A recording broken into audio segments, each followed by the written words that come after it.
All right, guys, back for another story time. So, this is my second time traveling with my kid. And when you purpose that you are going to have a certain attitude, not just like you wake up and you just go with the flow, not like somebody puts you in a mood, but you purposed, like you said, for these days, I'm going to focus on this. I'm going to do this. I'm going to fix my mind to be this way. That's what I was doing. I had already started that, and I was doing in the midst of this, trip that I took with my kid. And I think sometimes when you do that, for the sake of those of us who are Christian, when you purpose something, that's when the enemy sometimes likes to come on in and try to stir the pot. You know what I'm saying? And you are focused on something and you're determined to do it, or you like, oh, you know what, today I'm going to have a good day. Like you purpose, today I'm going to have a good day. That's when some people like to come in and mess that up and get you off your mark. So let's talk about this trip. Don't get me wrong, it was a great trip, but I feel like because I had purposed I was going to be intentional about certain things, I purposed that I was going to have a certain mindset about certain things. The enemy came in and tried to knock me off my mark, and I feel like that in a way ruined my trip. Let's get into this.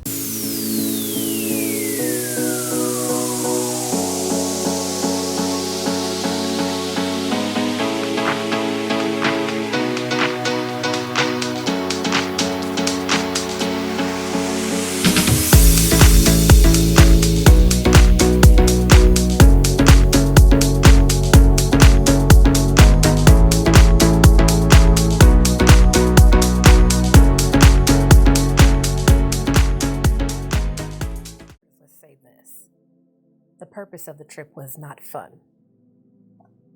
I went to a memorial for someone who I'm finding was very dear to me. And I say I'm finding that because sometimes you don't really recognize the type of relationships that you have with people until that. Sometimes you don't recognize, how people shape your life or what people mean to you while they're around. And I'm just being truthful. Like sometimes you don't feel the weight of that until they're gone. And that's very difficult. And that's the challenge that I'm going through right now. However, my kid said, I need to be there. I want to go to this memorial. I need to be there. And so, all right, we're going to make it happen. All right, so let's lighten this thing up a bit. One, let me tell you, I'm bougie when it comes to hotels. I'm not rich, but I'm bougie when it comes to hotels. One, because I'm paranoid of bed bugs. And I'm not ashamed to say I've had bed bugs before, okay? I've lived with rats, I've lived with roaches. But the bed bug situation, they're the spawn of Satan, okay? And I don't ever, ever, ever want to have to deal with that again. So let me tell you, I'm very, very bougie when it comes to hotels. That, and also, I'm sorry y'all from LA, but every time I've come to LA and looked up, a hotel that's supposed to be like nice and whatever, and obviously that's my bad. Like it's close to the airport. So I should know that these are like trap hotels and all kinds of whatever, night traffic. But I'm thinking, online is showing me something. Hey, let's go. Every time I get stuck into that trap, and boy, oh boy, these hotels are not where it's at, right? So, and that's if I stay at a hotel and not an Airbnb. So this time I was like, I'm not here for it. I'm putting this thing, on credit. I'm going to get a hotel that I know I'm not going to have that issue with. So long story short, it was a very expensive hotel for just one night, but hey, let's do it, right? However, semicolon, comma, because we're doing the expensive hotel, we're not doing expensive transport because We were only 20 minutes from the airport. And had I had my wits about myself, I would have put us on a bus from the airport because we had all day to burn. But anyways, expensive lift to the hotel. We crashed, slept, right? But every time I look up, my kid's on the phone. Here we go again. I'm like, girl, I flew you out, honey. I'm buying you food, honey. Why are you not enjoying this with me? Why are you on your phone? Ugh. Irritation number one. Here we go. So I said, whatever. That's just what teenagers do. Blah, blah, blah. So wake up. Now I'm doing this like at this point I was eating raw, raw fruits, vegetables. And so I'm like, what am I going to eat? Thank God it's LA. There's always something right around the corner. So my irritation number one, girl is on the phone the whole time, right? Next irritation, I say, hey, we're going to walk about town, before the sun sets. Are you coming or are you staying? That was mistake number one. I should have said, get your butt up, you coming with me. She wants to stay. What are you doing? Oh, I didn't fly you out here for you to sit in the hotel by yourself. Nah, you coming with me. But why should I have to make you come with me? You don't want to be with me? All right. Irritation number two. Okay. So we go. I go to this place. Oh my goodness. So many beautiful vegan options, all the stuff. But at this time, it was like, nope, just raw. Like, I can't do all the sauces. But it's just like everything that I could possibly want, right? So I go and I ask her, I want all these substitutes, blah, blah, blah. Is it okay? Yeah, whatever. So now, mind you, okay, chica, I speak a little bit of Spanish, okay? And it wasn't the girl who took my order, but the girl who was making the order. Talking mess about me. Loud and everything. Like, come on, even if I can't speak Spanish, I can go ahead and pull out my phone and figure out what you're saying. Talking mess about all the substitutes. Now, I thought I heard her say you're gonna get this, but I was like, she wouldn't do that, would she? I don't think she would do that, would she? She was just really talking mess about me loud and all this stuff. What's up? Hi. How you doing?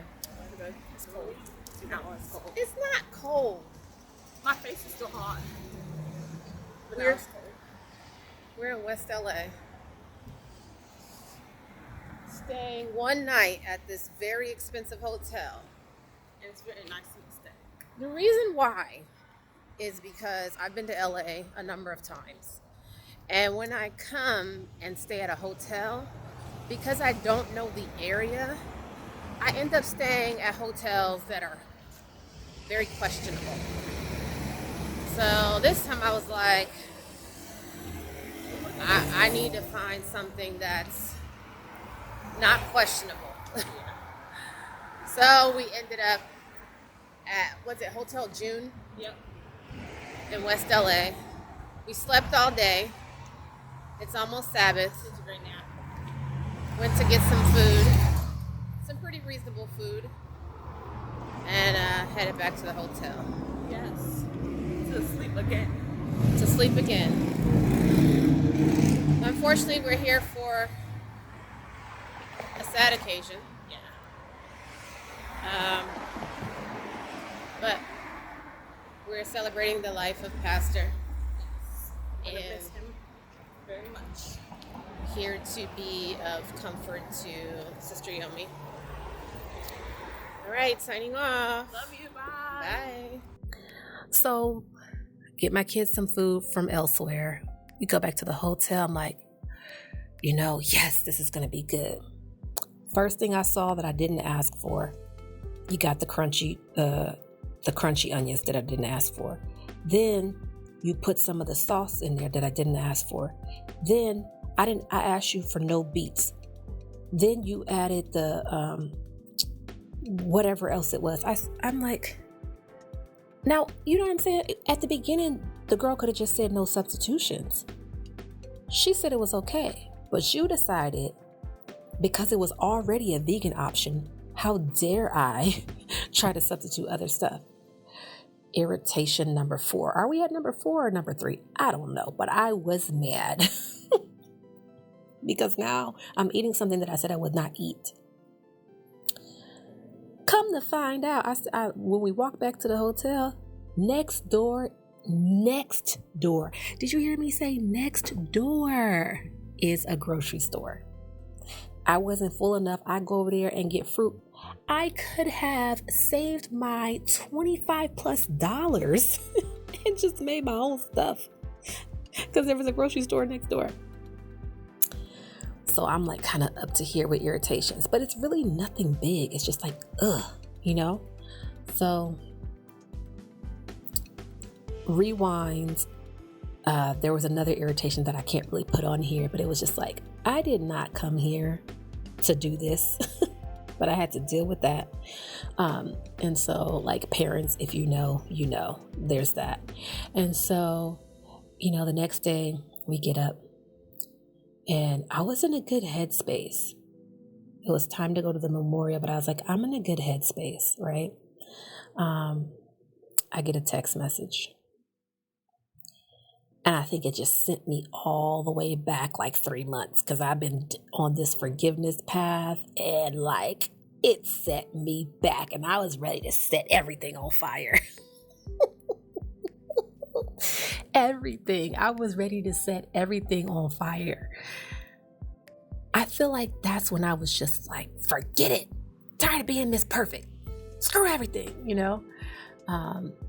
And that's one thing about like letting things get you off your mark. And for what? Because the person that sent the text has no idea that I'm feeling that way. My kid doesn't deserve my attitude. And then I'm coming with this energy, coming into a space where people are mourning. So don't let nobody get you off your mark. Just don't. For what? It only affects you. You know what I mean?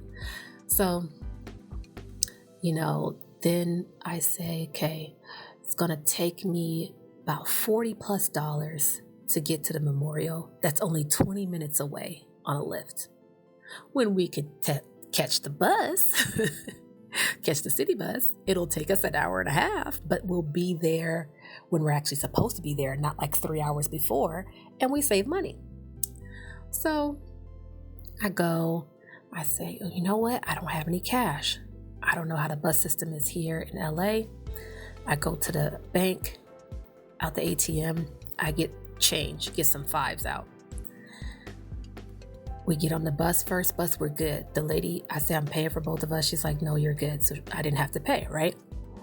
I'm like, okay, that's good. So we're only supposed to have to take 2 buses. We get on the next bus. And this time, it looked like the guy's irritated when I pulled out the 5. So I figured out that I don't think they can take 5s. So he's like, you're good, just go, right? Now, mind you, Google Maps told me that it was only taking 2 buses, and they told me the exact bus to get to, and that's the bus I got on. He drops us off at some random depot, and he's like, you gotta get off, everybody get off. I'm like, is this the bus to go? Yeah, but you have to get on this one. I was, okay, whatever. So we get off.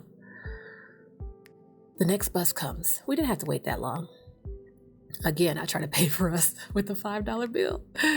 And he says, no, you're good, you're good. Now, mind you, while I'm on the first bus, this guy gets behind me. He's chewing like so loud in my ear. I'm trying to be cool. This is why I said, you know what? This is why I'm bougie. This is why I take Lyft. This is why I don't do this crap. But calm down, Yayo. Calm down. Chill out. Then he sneezes. When I say the way he sneezed, I just knew there was slime on the back of my neck. But I wanted to chill. Like, I didn't want to be that person because I didn't want to get, start going crazy. And then I got my kid in the crossfire and what's going on. So I'm like, chill out. But I did flinch. And I know he visibly saw me flinch. So he moves. And then the bus started getting packed. Now, mind you, we have, our luggage. It's not luggage, but we have our backpacks. We have other things and we're dressed. I got flowers in my hand, so it's starting to be like cumbersome. I'm like, oh, okay, here we go. Like, people knocking me off my mark. Like, I don't feel like dealing with this. Mind you, every time I look over, this girl is on her phone, and I'm like, what did you come here for with me if you're going to be on your phone all the time? But I didn't want to be that person. So I'm like, whatever, do whatever you want to do. Like, just fine. Just stay on your phone. So we finally get off at the last stop. My GPS is telling me to go this way. Now we in the hood, the stench of the just ugh. So we're walking, looking like a bunch of vagabonds with all of our stuff, because I'm a bag lady, okay? And my kid takes up after me. It just is what it is. The GPS tells us to go one way. And then it says for us to go this other way. But we had just walked past this whole slew of people waiting at the bus stop. I was like, I'm not walking back past them. So there's a way you can cut through the park. And I'm like, but what if we cut through the park and it's not there? Anyways, we start going. So we're walking. And when I say hot, boy, hot, right? So it's hot when we're walking. And I'm not temperature hot. Like, we had a lot of clothes on and our stuff. And we're walking, trying to find this place. Finally get there. And we both, mind you, both had just taken a shower. Cleaned up, spritzed up. We both just like funky, sweaty, a hot mess. We walk in again looking like vagabonds to this place where we have to store our stuff under the bleachers, because now we're supposed to be at the front table giving out programs. From walking from the bus stop to changing into our heels. It's been a day. And I'm hotter than I can even explain. But we're here. We made it. Only for you, Pastor. And, greeting people. That was the last straw for me, because I felt like I stank. I felt like I looked flustered. I felt like, what did I do all of this for, just to show up and be angry? Like, I was literally angry. I'm like, this is not what I came here for. I came here to pay my respects. But I was so in my head, so irritated about everything. I didn't even want to be there anymore. And then let's not even say the last straw. This story time is not even over yet. So, as everything progresses, I kind of breathe, and I'm doing a little better, calm down. And I see the person whose memorial we're there for. I see their oldest son. Resemblance just knocked me off my mark. I'm uncontrollably crying. I couldn't stop it. I'm fanning myself. I'm just uncontrollably crying, which is also making me more hot than I already was coming into this situation. And, people, there weren't a lot of people, so it was good. Nobody was seeing me. So I was trying to fan it out. So I'm fanning myself. I'm crying, but I'm trying to get, suck it up. I'm supposed to be here to help the family. I can't be breaking down. This man comes in and he has the audacity. Now, I'm greeting everybody. Hi, how are you doing? Welcome. Please silence your cell phones. Please make sure you don't sit here. Do you want a program? Please go ahead and sign in the book. And he goes, not hi. Not how are you? Not thank you very much. Nothing. You're too young to be having hot flashes. The Zahid Mwangozi in me, that's my late father, wanted to wake up and just choke the living daylights out of that man.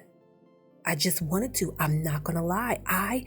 Because of all those irritations that I had, that was the straw for me. First of all, you don't know how old I am. Second of all, you don't know if I'm having hot flashes or not. And third of all, why do these men get off telling people what they can and can't do?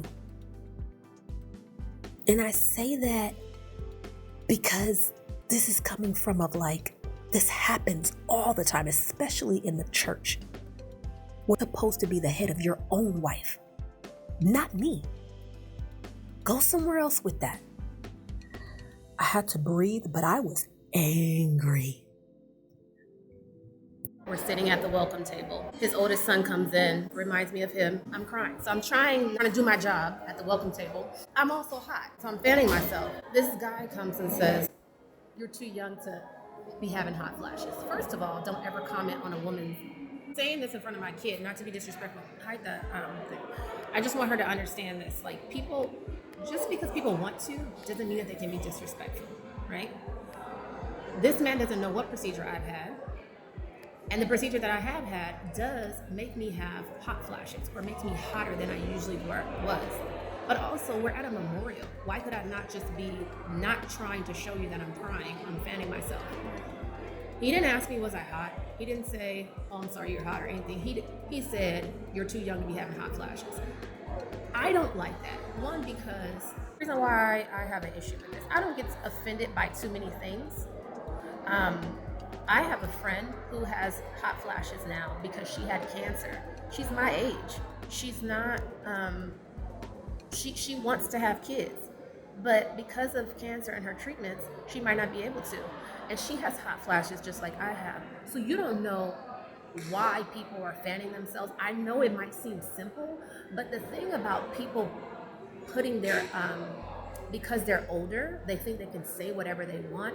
That's my problem. It's not me being offended that somebody said that. It's that I know that there are other people that would be offended by someone just saying, "You're too young to have hot flashes." You didn't even take a step back to look and see what is going on around you. So yeah, I don't like that.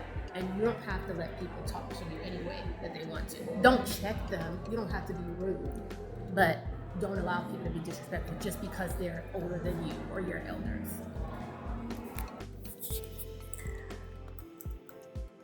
So, fast forward, the day progresses, and I cannot stop crying. Like, I can't control myself. I'm like, chill out. Like, what is going on?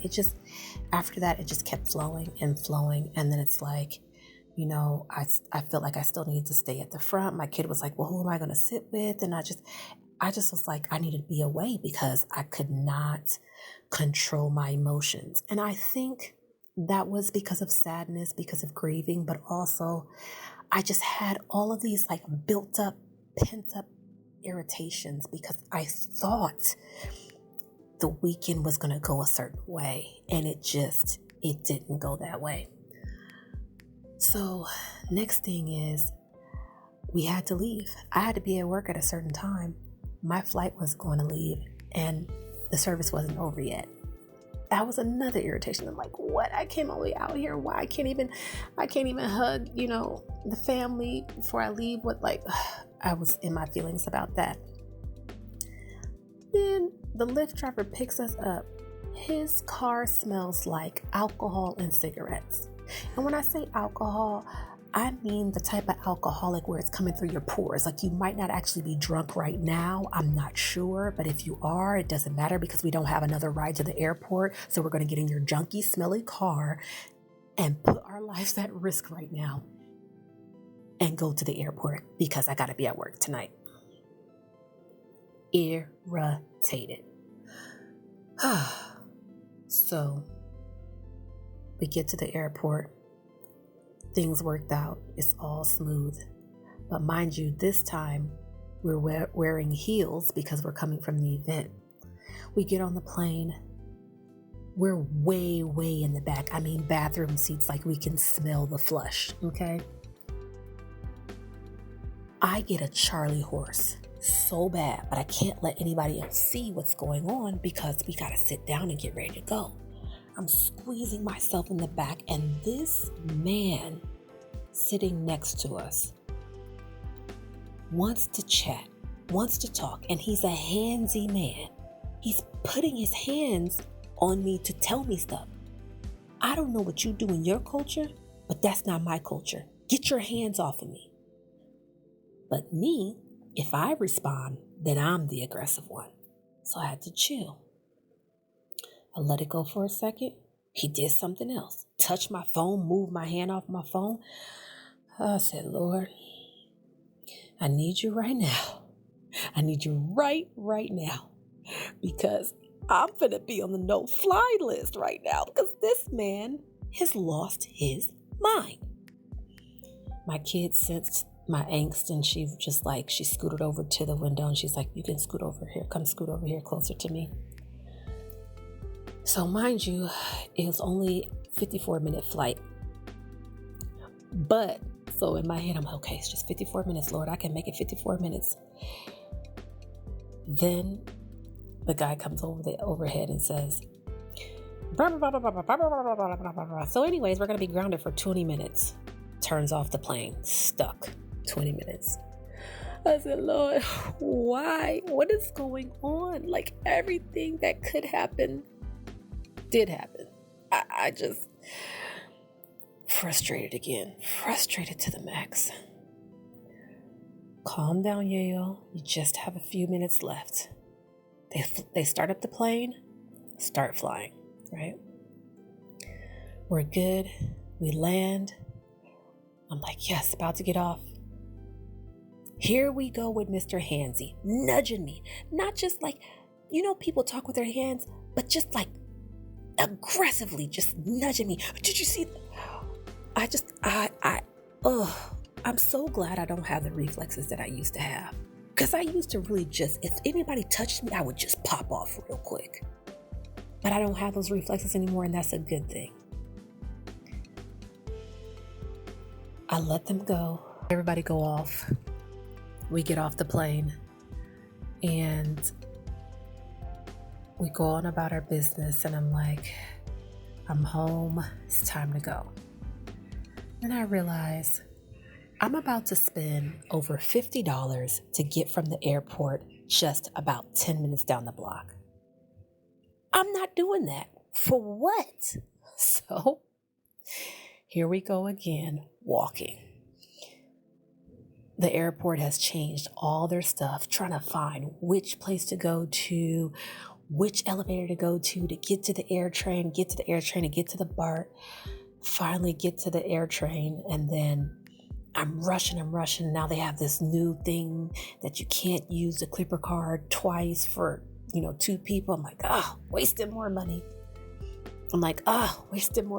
Here we go again. Like, I just want to get home. So we get on the BART. We get to the car, and I say, she's had enough. She's been walking around. Tell my kid, go ahead and wait up there. Look out for me. I pull up the car. She can see me through the window. I pull up the car. I say, watch, I'm coming through the window. Nothing. I flash my lights. Nothing. I flash my lights again. Nothing. I'm about to go off because I know good and well that this girl's on the phone and not paying attention. Glad I didn't go off because she had texted me, is that you? But I didn't think she had service, so I didn't even think to look at my phone. I said, okay, I gotta get her some food. So I'm headed to work, try to pull in at a fast food joint. I mean, the line is all the way down, up and around the corner. I'm like, forget that. Speeding through, we go get her some food somewhere else and then finally get her home. And I had to breathe because I feel like this whole time when I allowed one thing after the other to kept tipping me over. And if you think about it, if you really look at the story, it was just little things. But every time those things happened, she got my reaction. And if she's observant enough, which maybe not because she'd be on that phone all the time, but if she's observant enough, she doesn't see someone who, when things happen, is resilient. She doesn't see someone who, take things on the chin and keep going. That small weekend alone showed her someone who complains, who gets irritated easily, who lets people ruffle her feathers, and who can't control her tongue. And that's not what I want to teach her, and that's not what I want her to take away from life, because those things are going to happen. Offenses are going to come. And when we expect something and it doesn't turn out the way we expected, I don't know, make lemonade. Don't teach your kids, don't teach people around you that life is so hard, because it's not. Like, I could be living on the street. I could have not had money for that expensive hotel. I could have not had food. I could have not had money to buy her anything that she wanted during the trip. But I had all those things. I was blessed, but I let every little inch of thing bother me and make me angry. And I had to say something about it. So when you purpose to have a good day, when you purpose to have a good time, when you purpose for things to happen the way you want them to happen, and they don't go that way, just blow it off. Don't let things knock you off your mark. Because when you get knocked off your mark, somebody else is looking. And somebody's looking at them. And somebody's looking at them. And somebody else is looking at them. And before you know it, you got a bunch of angry people running around. Because nobody's on their mark. Nobody's set. Nobody's ready.